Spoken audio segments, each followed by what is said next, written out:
ഇങ്ങനെയൊക്കെയാണോ ഞാൻ പറഞ്ഞത്? എനിക്കിന്ന് ഇന്നലെ തൊട്ട് എന്നെ വിളിച്ചാൽ കിട്ടില്ല.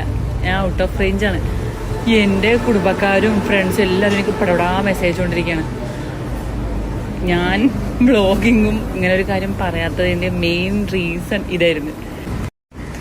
എനിക്ക് ഒരുപാട് പേർക്കൊന്നും ക്ലാരിറ്റി കൊടുക്കണ്ട, പക്ഷെ എനിക്ക് നിങ്ങളോട് പറയാനുള്ളത്, നിങ്ങൾ എൻ്റെ ആ യൂട്യൂബ് വീഡിയോ ഫുള്ള് ഇരുന്ന് കാണുക. ഞാൻ അങ്ങനെയൊന്നും അല്ല പറഞ്ഞത്. അതായത് നമ്മൾക്ക് ഉണ്ടാകുന്ന കുറച്ച് ഹെൽത്ത് ഇഷ്യൂസ് കാരണം നമ്മളിങ്ങനെ കുറച്ച് ചാലഞ്ചസ് ഒക്കെ ലൈഫിൽ ഉണ്ടാവും, അത്രേ ഉള്ളൂ.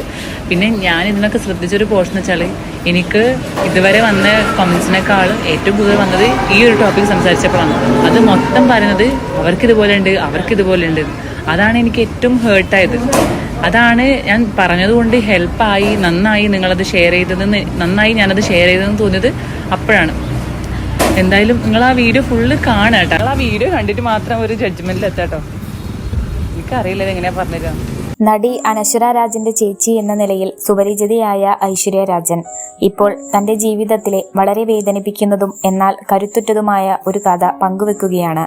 നീണ്ട നാളത്തെ കടുത്ത ആരോഗ്യ പ്രശ്നങ്ങളിലൂടെ താൻ എങ്ങനെ കടന്നുപോയി എന്നും പ്രതിസന്ധികളെ എങ്ങനെ അതിജീവിച്ചു എന്നും ഐശ്വര്യ രാജൻ തുറന്നു പറയുന്നു. ഏറെ സന്തോഷത്തോടെ പോയിരുന്ന ഐശ്വര്യയുടെ ജീവിതത്തിലേക്ക് ആരോഗ്യ പ്രശ്നങ്ങൾ കടന്നു വരുന്നത് അപ്പൻഡിസൈറ്റിസ് സർജറിയോടെയാണ്. ആ സർജറി വലിയ രീതിയിൽ കോംപ്ലിക്കേറ്റഡ് ആകുകയും മാസങ്ങളോളം നീണ്ട ബെഡ് റെസ്റ്റിലേക്ക് അവർ എത്തുകയും ചെയ്തു. ആ സർജറിക്ക് ശേഷമാണ് ഐശ്വര്യയുടെ ജീവിതം ശാരീരികമായ വലിയൊരു പോരാട്ടക്കളമായി മാറുന്നത്. ഡിഗ്രി കാലഘട്ടത്തിൽ ഡിസ്ക് പ്രൊലാപ്സ് കൂടി വന്നതോടെ ഇരിക്കാൻ പോലും കഴിയാത്ത അവസ്ഥയിലായി.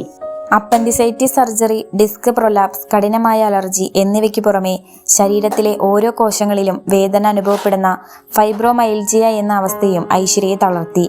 ആയുർവേദം, അലോപ്പതി, ഫിസിയോതെറാപ്പി എന്നിങ്ങനെ പല ചികിത്സകൾ തേടി അലഞ്ഞെങ്കിലും ചിലയിടങ്ങളിൽ നിന്ന് തിക്താനുഭവങ്ങളാണ് ഉണ്ടായത്.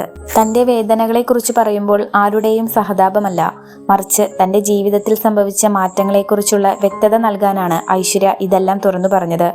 സമാനമായ ആരോഗ്യ പ്രശ്നങ്ങൾ അനുഭവിക്കുന്നവർക്ക് താൻ നൽകുന്ന ഈ അനുഭവ സാക്ഷ്യം ഒരു ചെറിയ ആശ്വാസമെങ്കിലും ആകുമെന്ന പ്രതീക്ഷയിലാണ് ഐശ്വര്യ.